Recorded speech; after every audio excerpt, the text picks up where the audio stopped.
네, 하나님의 말씀은 요한복음 6장 27절입니다. 요한복음 6장 27절입니다.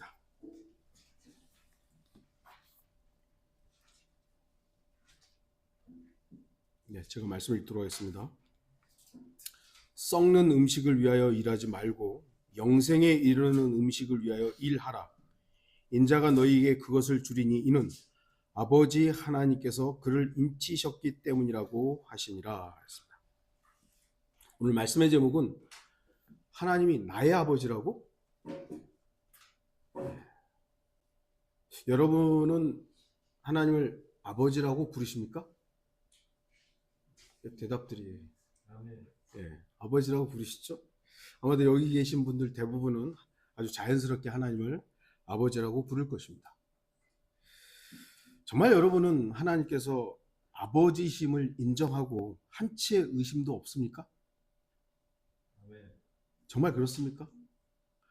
혹시 여러분 중에 하나님을 아버지로 부르지 못하는 분이 있습니까? 그런 분이 있다면 오늘 이 설교를 주목하시기 바랍니다. 구약 성경에는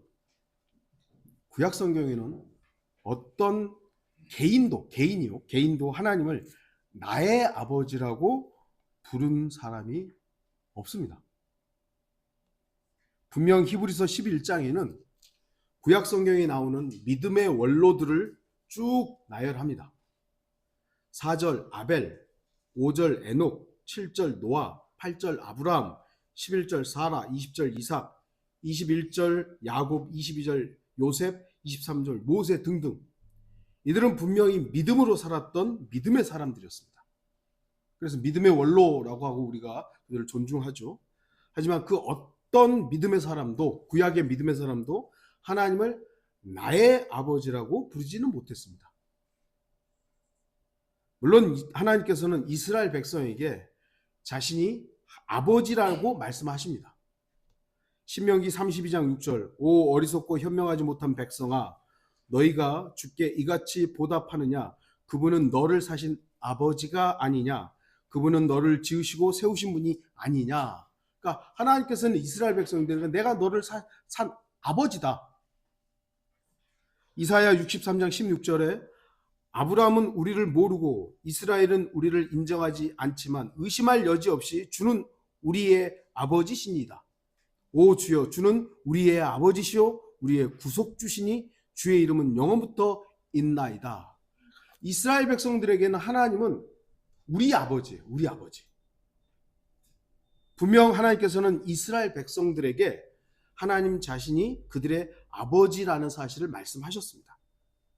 그러나 이스라엘 백성들은 자신들의 민족 공동체나 언약 관계 안에서 하나님이 자신들의 아버지라고 고백하는 정도였습니다. 그러니까 이스라엘 백성들은 민족적으로는 하나님을 아버지라고 불렀지만 개인적으로는 누구도 하나님을 나의 아버지라고 부르지는 못했습니다. 그래서 그들에게 하나님은 정말 하나님이었어요. 하나님, 신. 그 하나님을 나 개인적으로 나의 아버지라고 부를 수 있는 그런 분이 아니었던 것이죠. 그런데 만물의 창조주이시고 전능하신 하나님을 나의 아버지라고 부른 사람이 등장합니다. 그분이 바로 하나님의 아들 우리 주 예수 그리스도십니다. 마태복음 10장 32절에서 33절 그러므로 누구든지 사람들 앞에서 나를 시인하면 나도 하늘에 계신 나의 아버지 앞에서 그를 시인할 것이나 누구든지 사람들 앞에서 나를 부인하면 나도 하늘에 계신 나의 아버지 앞에서 그를 부인하리라. 그러니까 하늘에 계신 하나님을 나의 아버지라고 예수님이 딱 얘기를 하신 겁니다. 요한복음 5장 17절 그러나 예수께서 그들에게 대답하시기를 나의 아버지께서 지금까지 일하시니 나도 일하노라. 내 아버지가 일하니까 나도 일한다. 그러니까 성경 기록상 주님께서는 처음 하나님을 내 아버지, 나의 아버지라고 부른 분이십니다. 여러분도 알다시피 예수님께서 하나님을 나의 아버지라고 했을 때 유대 종교 지도자들의 반응이 어땠습니까? 요한복음 5장 18절에 그러므로 유대인들이 그를 더욱 죽이려고 하니 이는 그가 안식일을 범했을 뿐만 아니라 하나님을 자기 아버지라고 말함으로써 자신을 하나님과 동등하게 여겼기 때문이라. 이거예요. 그러니까 이스라엘 백성들은요, 하나님을 우리 아버지라고 하는 것은 괜찮아요. 우리 아버지니까. 그런데 뜬금없이 하나님은 내 아버지야. 그러면 이건 신성모독이에요. 죽어 마땅한 자예요. 유대인들에게 있어서 하나님은 이스라엘 민족의 아버지가 맞습니다. 하지만 그것은 민족적인 아버지이지 개인의 아버지는 아닙니다. 그런데 예수님께서는 하나님을 나의 아버지라고 부른 거예요. 그래서 그들은 예수님을 죽이려고 합니다. 저것이 어떻게 하나님을 나의 아버지라고 하지?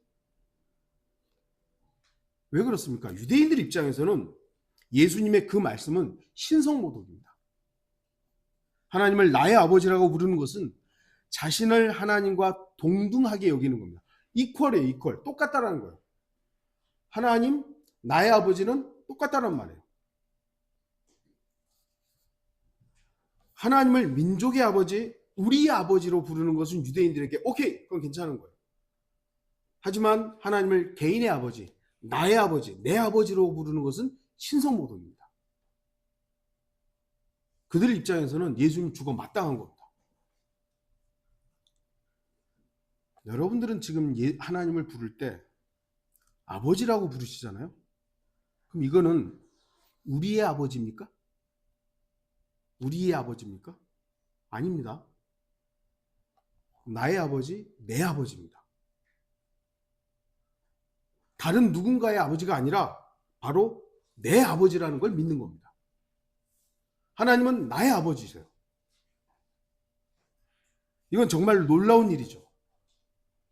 그런데 이게 어떻게 이런 놀라운 일이 가능합니까? 아까도 말씀드렸듯이 유대인들 입장에서는 우리 아버지는 괜찮다니까요. 근데 지금 저와 여러분들은 하나님을 나의 아버지라고 부르잖아요. 그럼 유대인들 입장에서 저와 여러분들은 돌에 맞아 죽어 마땅한 자들인 겁니다. 그렇게 부르면 안 되는 거예요. 근데 저는 하나님은 우리 아버지가 아니에요. 내 아버지지. 이게 어떻게 해서 가능합니까? 바로 예수 그리스도로 인해 가능한 것이죠. 우리나라 사람들의 독특한 언어 습관이 바로 우리라는 단어를 많이 사용하는 거죠. 우리. 하지만 예수님은 우리 구주가 아닙니다. 우리 구원자가 아닙니다. 나의 구주이시고 나의 주인이시고 나의 구원자이십니다. 마찬가지로 하나님은 유대인들처럼 우리 아버지가 아니라 내 아버지이십니다. 구약 성경에서는 민족적인 개념에서의 구원이 가능했습니다. 유대인들은 선택된 민족으로서 하나님께 복받는 우선적인 조건이 있었습니다. 유대인으로 태어났다는 이유만으로 하나님께서 그들에게 복을 주실 수 있었어요. 그들은 하나님의 백성이었기 때문에 하나님께서 주신 율법이 있었고 하나님을 만날 수 있는 성막과 성전이 있었습니다. 또한 죄를 지으면 언제든지 제사를 통해서 하나님께서 그들을 용서하셨던 기회도 있었고요. 하지만 신약은 개인적입니다. 유대인들처럼 민족적으로 다뤄지지 않고 각 개인을 다루십니다. 네가 구원받았느냐인 것이지 우리 엄마가 구원받았고요. 저는 괜찮아요. 지금은 좀 돌아가신 분이시긴 합니다만 우리 교회 다니셨던 자매님의 남편 복음을 그렇게 전에도 안 듣고 그러시죠. 우리 마누라가 천국 갈 때 치맛자락 붙잡고 올라가면 돼요. 본인은 그렇게 농담처럼 얘기했지만 그게 불가능하고 그거 안 되는 겁니다. 그렇게 안 돼요. 아무리 내 아버지가 구원받고 목사를 하고 뭐를 해도 내가 구원받지 않으면 그건 아버지 때문에 구원받지 못해요. 그래서 지금 현재는 개인의 구원이 중요합니다. 이 시대와, 그래서 이것이 시대와 대상을 구분하는 세대주의 중요한 포인트인 것이죠. 구약 시대에는 유대인이라는 이유만으로 구원의 길들이 많이 열려 있었어요. 물론 그것도 개인의 이제 믿음 없음들이 좀 판단되긴 하지만 유대인이라는 이유만으로도 하나님께서 많은 혜택들을 주셨죠. 그러나 지금은요? 지금은 유대인이라고 해서 하나님께서 자동적으로 구원하고 이런 거 없습니다.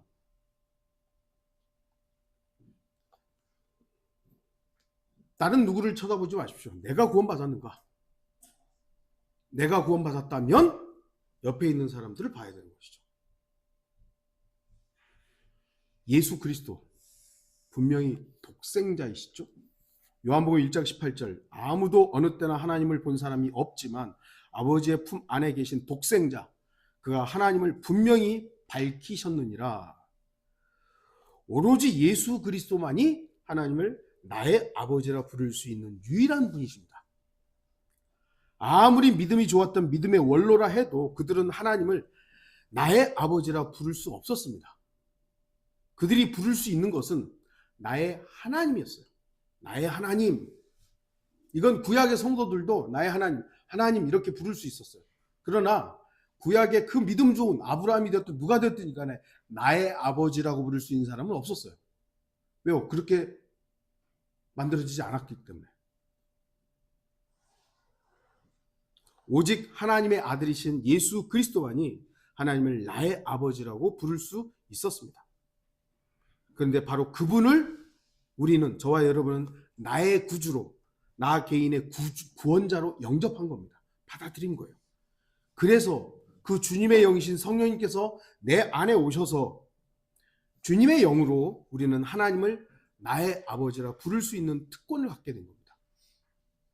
내 스스로 뭔가를 해서가 아니라 하나님의 아들이신 나의 아버지라고 부를 수 있는 그분을 내가 내 개인의 구주로 영접한 거죠. 그러니까 그분이 내 안에서 역사하시는 겁니다. 그래서 나도 하나님을 나의 아버지라고 부를 수 있는 특권을 갖게 된 겁니다.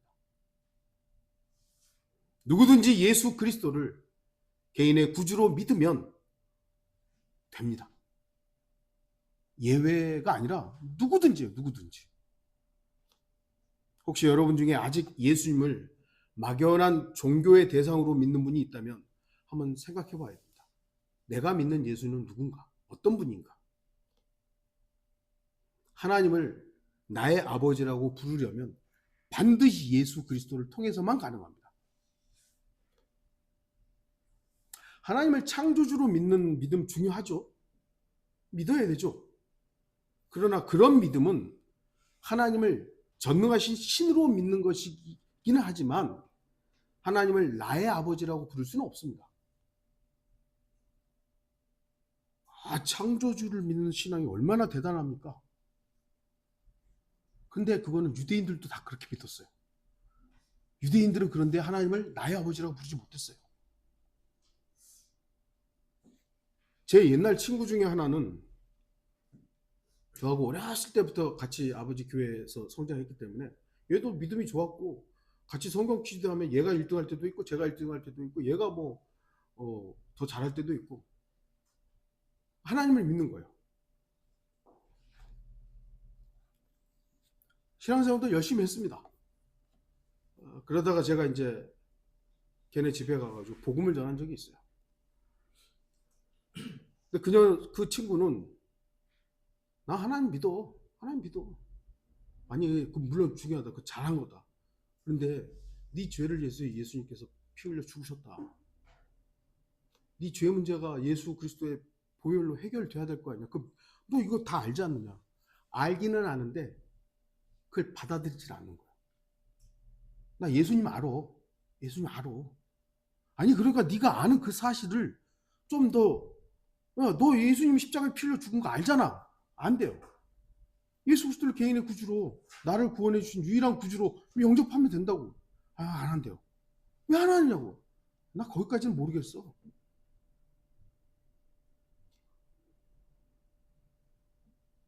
예수님에 대해서는 알았어요.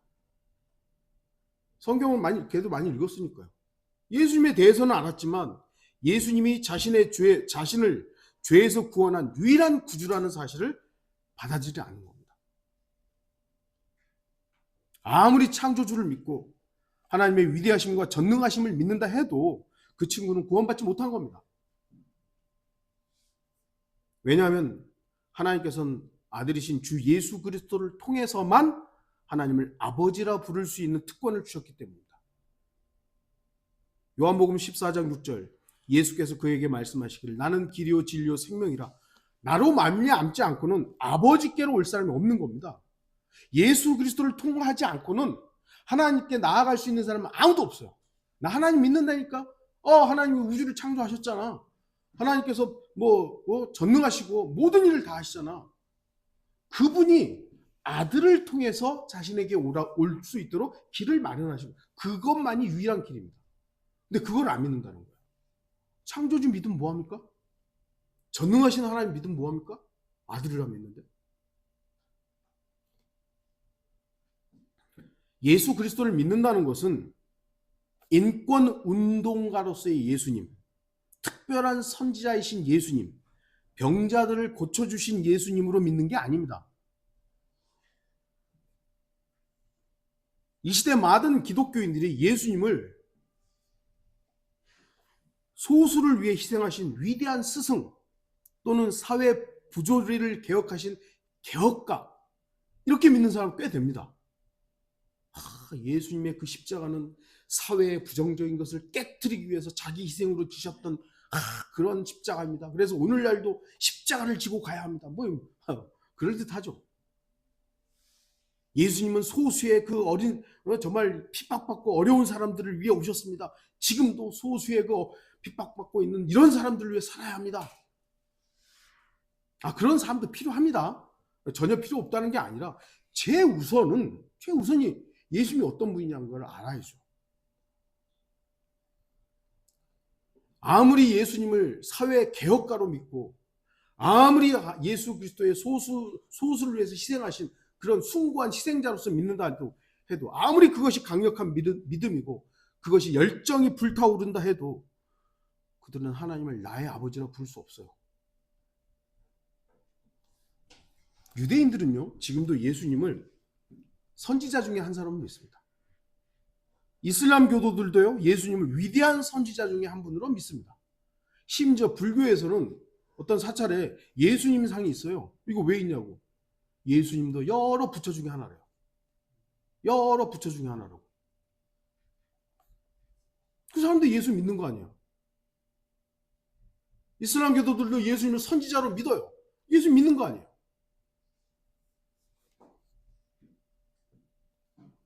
그러나 그들은 그 누구도 예수님을 나를 지옥에서 구원하신 구원자로 믿지 않습니다. 예수 그리스도를 통하지 않고는 아버지께로 갈 수 없습니다. 여러분이 믿는 예수님은 어떤 분이십니까? 나를 죄에서 구원하신 구원자로서 예수님을 믿지 않는다면 여러분이 예수님을 어떻게 믿든 그 믿음은 잘못된 믿음입니다. 하나님을 나의 아버지라고 부르려면 반드시 유일한 하나님의 아들이신 예수 그리스도를 통해서만 하나님을 아버지라 부를 수 있습니다. 그렇게 하나님을 나의 아버지로 부르려면 반드시 예수 그리스도를 나를 죄에서 구원하신 유일한 구주로 믿어야만 합니다. 다른 사람을 구원한 거 말고요. 나를 죄에서 지옥의 저주에서 구원하신 유일한 분이신가. 그래서 사도행전 4장 12절에 그러므로 다른 이에게는 구원이 없나니 이는 하늘 아래서 우리가 구원받을 수 있는 다른 이름을 인간에게 주신 적이 없음이라고 하는 겁니다. 아버지 하나님께서 그 전능하시고 위대하신 하나님께서 인간을 지옥에서 구원하려고 하는데 그냥 놔두면 다 지옥 가니까 그거를 그 피조물 자신이 창조하신 그 피조물들의 멸망을 기뻐하지 않으시니까 그들을 구원하시기 위한 길을 마련하신 것이죠. 어떻게 해요? 인간의 땀이 아니죠. 착한 일이 아닙니다. 선행이 아닙니다. 교회에 오래 다니는 게 아닙니다. 하나님 자신인 그 아들인 예수 그리스도를 통과해서 오라 이거죠. 그것만이 유일한 길이다라고. 그래서 다른 얘기는 구원이 없다고 말씀하신 겁니다. 예수 그리스도를 통하지 않고는 그 어떤 방법으로도 하나님을 나의 아버지라고 부를 수 없습니다. 왜 그렇습니까? 하나님을 아버지라고 부른다는 것은 혈연 관계에 있을 때만 가능한 거죠. 피의 관계에 있을 때만 하나님을 아버지라고 부를 수 있는 거예요. 하지만 예수님을 제외하고 그 어떤 사람도 하나님의 아들로 태어나지 않았습니다. 물론 이제 아담은 분명히 하나님의 아들이었습니다. 구약에서 유일하게 하나님의 아들 그러면 아담이었죠. 그건 하나님으로부터 창조된 피조된 유일한 피조물이었기 때문에 아담은 하나님의 아들이었습니다. 하지만 아담은 불순종으로 스스로 하나님과의 관계를 단절했습니다. 그래서 아담 이후 모든 인간은 하나님과 원수된 겁니다. 그럼에도 하나님께서는 자신의 피조물인 인간이 다시 하나님의 아들들이 되기를 바라셨습니다. 그것을 가능케 하신 분이 바로 주 예수 그리스도십니다. 예수 그리스도께서는 십자가에서 피 흘리심으로 자신의 피를 통해 원수인 우리와 하나님과의 혈연 관계를 다시 연결하셨습니다.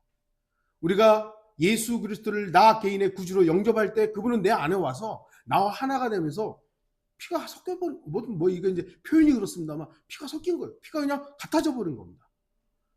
우리의 육신의 피는 똑같죠, 아직도. 뭐 저는 B형인가 뭐 그러고 여러분 뭐 A형, O형 뭐 다 있잖아요. 이게 바뀐 건 아니지만 영적인 의미에서 하나 예수 그리스도의 그 피와 내 피가 내 안에서 하나가 되면서 같아진 거예요. 그래서 하나님과 나의 혈연 관계가 자동적으로 연결된 겁니다. 그래서 그 통일교에서 뭐 피가름이니 어쩌고저쩌고 이상한 교리들을 자꾸 만들어내는 거예요. 성경적으로 이런 것들이 있기 때문에 그걸 이해하지 못한, 그걸 성경대로 믿지 않고 자기들 식으로 그걸 이상하게 해석을 하고 그걸 이상하게 만들어서 그런 이상한 교리들이 나오는 겁니다. 그래서 예수 그리스도의 보혈, 그 피가 저와 여러분의 죄를 제거한 유일한 피인 겁니다. 여러분들 복음 전할 때 그런 거 많이 인용하시잖아요. 피 흘림이 없이는 죄 사함이 없다. 그래서 반드시 누군가의 피가 흘려져야 된다. 맞죠? 그런데 구약에서는 짐승의 피들이 그렇게 많이 흘려졌습니다. 그래서 용서는 되었죠. 하나님께 용서해 주셨어요. 근데 문제가 뭡니까? 히브리서에 나오듯이 그건 용서가 돼서 가려준 것이지만 죄가 제거되지는 않았습니다. 제거될 수가 없었다. 왜요? 그건 온전한 피가 아니었기 때문에. 그런데 하나님 자신의 피인 아들의 피가 흘려짐으로 인해서 모든 죄의 문제를 해결할 수 있는 유일한 해결책이 된 겁니다. 그래서 성경은 에베소서 1장 7절 그 사랑하시는 이 안에서 우리가 그의 은혜의 풍성함을 따라 그의 보혈을 통하여 구속, 그 죄들의 용서함을 받았느니라. 골로새서 1장 14절 그 안에서 우리가 그의 보혈을 통하여 구속, 곧 죄들의 용서함을 받았느니라 그런 것이죠. 예수님의 피, 예수님의 보혈을 통해서 인간의 모든 죄의 문제는 해결된 겁니다. 이제 예수님을 나의 구주로 영접함으로 인해서 그 피가 하나님의 피로 어떻게 보면 하나님의 피로 바뀌어야 되는 거죠. 그래야 하나님과 혈연 관계가 되고 하나님을 나의 아버지라 부를 수 있는 거예요. 그런데 사람들은 예수님을 알기는 알아요. 예수님에 대해 들었어요. 교회도 다녀요. 예수님 믿어요. 그런데 예수님이 내 죄를 해결하신 유일한 구주라는 것을 믿지 않는다면 그 사람은 아직 혈연 관계를 맺은 게 아닙니다. 그냥 머리로 지식으로는 알지만.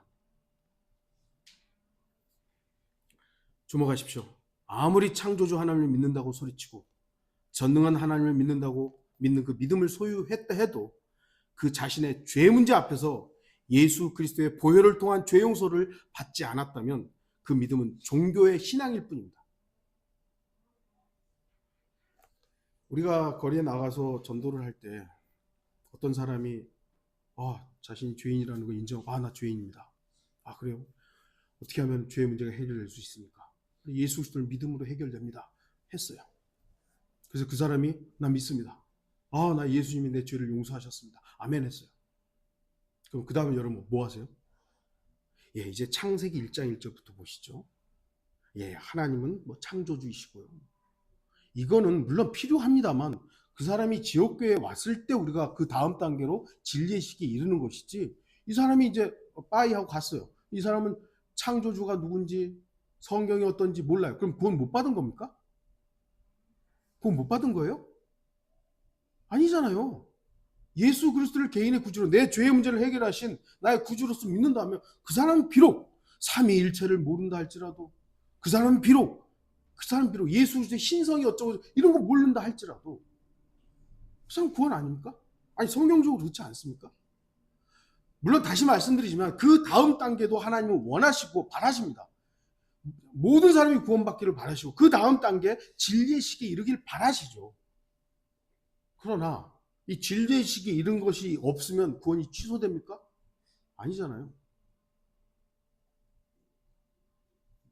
아무리 창조주를 믿고 전능하신 하나님을 믿는 고백을 한다 할지라도 죄 문제가 해결됐다는 사실을 믿지 않는다면 그 사람은 종교를 가진 거예요. 종교.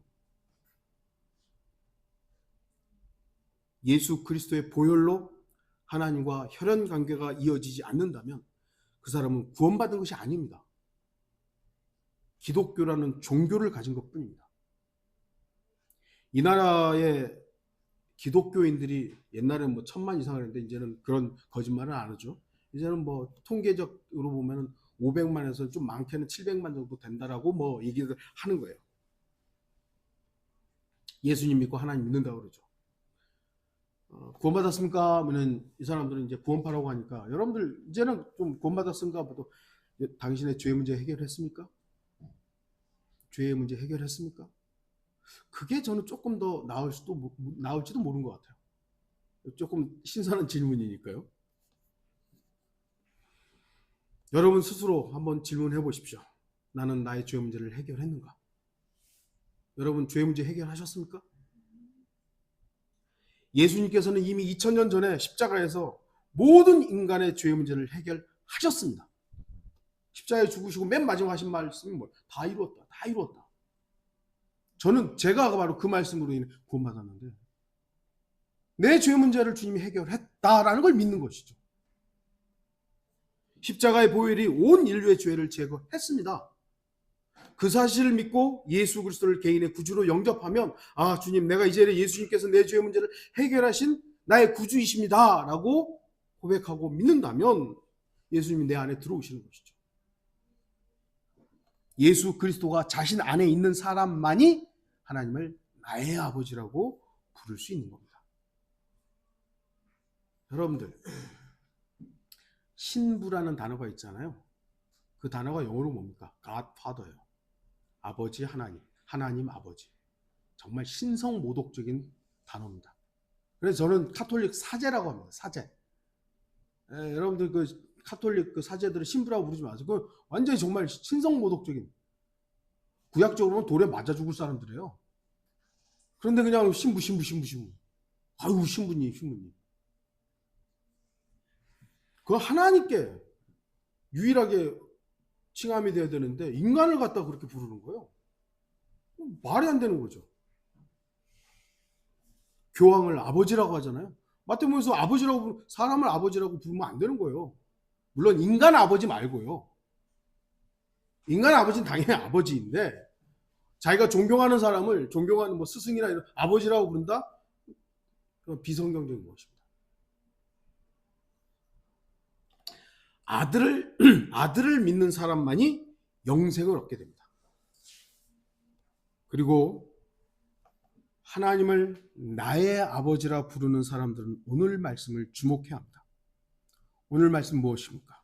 썩는 음식을 위하여 일하지 말고 영생에 이르는 음식을 위하여 일하라 그러죠. 이 말씀은 하나님을 나의 아버지라고 부르는 사람에게 너무 소중한 말씀입니다.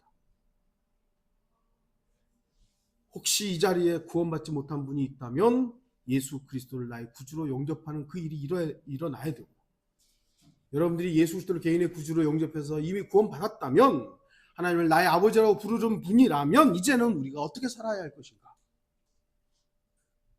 왜 이 시대에 기독교가 타락했습니까?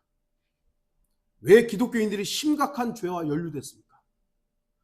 어떤 모르겠어요. 그는 하여튼 어떤 사단장이 이제 사단장인지 그 사람이 이제 죄와 연루돼서 불러가지고 핸드폰 내놓으라 그러니까 그 아이폰인데 비밀번호가 막 뭐 20개짜리 해가지고 못 푸는 거죠.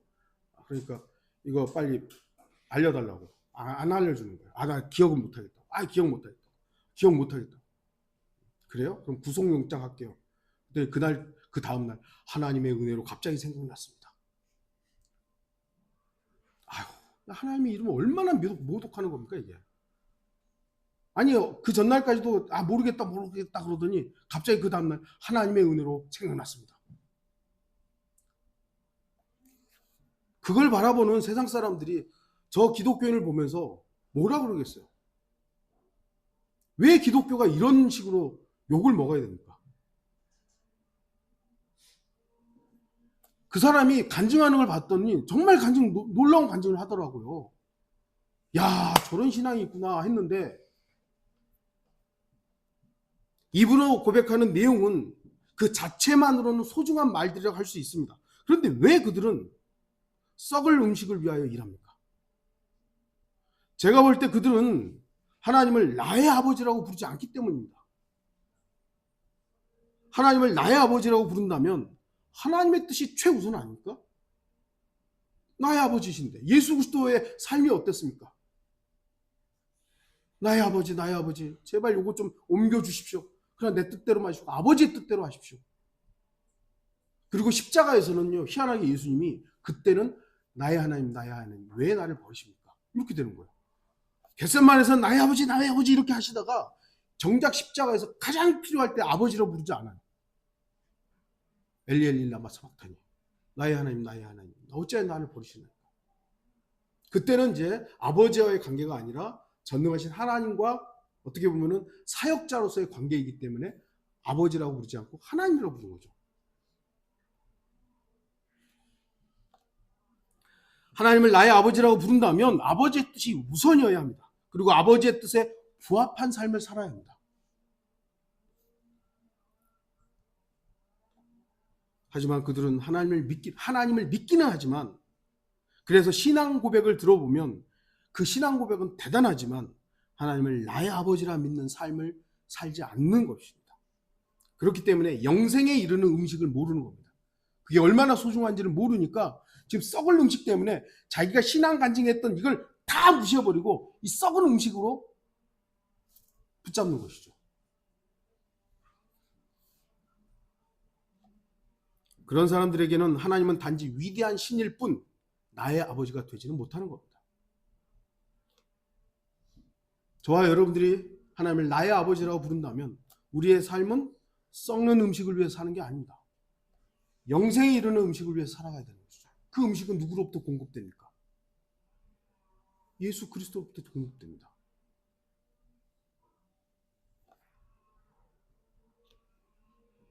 지금도 수많은 기독교인들이 하나님을 부르짖습니다. 그런데 왜 한국 기독교가 이렇게 욕을 먹고 타락하고 이렇게 이상해졌습니까? 입으로는 간증하고 막 하고 하나님 아버지 하나님 막 하는데 썩은 음식을 위해 살고 있기 때문입니다. 유대인들이 그랬죠. 유대인들의 신앙 얼마나 대단합니까? 전 세계적으로 아무도 갖지 못하는 신앙. 지금도 그렇죠. 지금도 여호와 하나님을 위해서 살아가는 거예요. 그래서 팔레스타인 사람들 막 가서 죽이고 막 난리치죠. 그러한 신앙은 하나님의 기쁨이 되지 못합니다. 그래서 주 예수 그리스도께서는 말라키에 이렇게 말씀하셨던 것입니다. 말라키 1장 6절, 아들은 자기 아버지를 공경하고 종은 자기 주인을 공경하나 오 내 이름을 멸시하는 제사장들아, 만군의 주가 너희에게 말하느니 내가 아버지일진데 나를 공경함이 어디 있으며 내가 주인일진데 나를 두려워함이 어디 있느냐. 그러나 너희는 말하기를 우리가 어떻게 주의 이름을 멸시하였나이까 하는도다. 수많은 사람들이 지금도 기독교라는 이름으로 하나님을 멸시하는 그 일들을 하면서도 자기 신앙이 좋다고 교회 가서 간증할 때는 떠벌리고 다닙니다. 물론 우리 신앙 간증 소중합니다. 중요합니다. 우리가 서로 간증을 나눌 때 우리의 간증 존중합니다. 그러나 먼저는 내 스스로가 나의 아버지라고 부르는 나의 삶이 썩은 음식을 위해 살고 있는 것인지 생명의 양식을 위해 살고 있는지를 돌아봐야 됩니다. 결론을 맺겠습니다.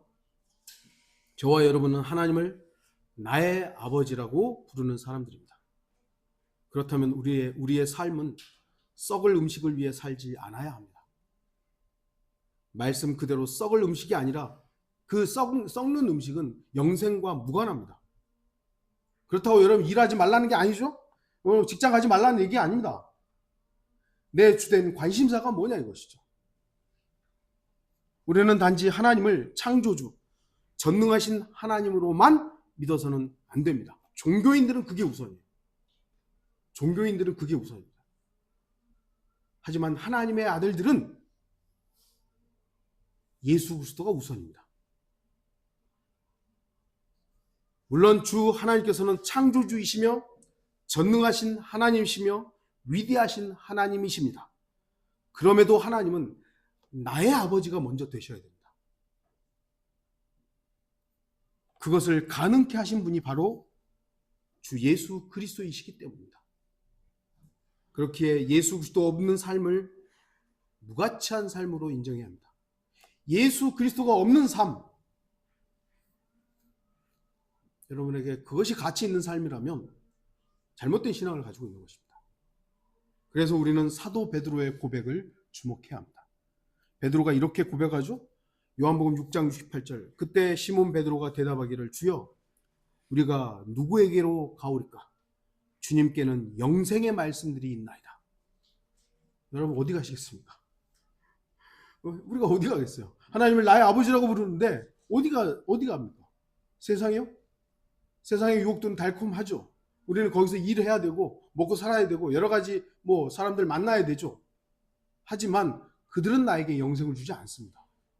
그들은 나에게 월급을 줄 수도 있고 맛있는 음식을 줄 수도 있지만 영생에 이르는 음식은 줄 수 없습니다. 이 말씀이 저와 여러분에게 살아있는 말씀이라면 우리의 최종 목적은 항상 언제나 예수 그리스도셔야 합니다. 우리의 모든 것의 중심은 예수 그리스도셔야 합니다.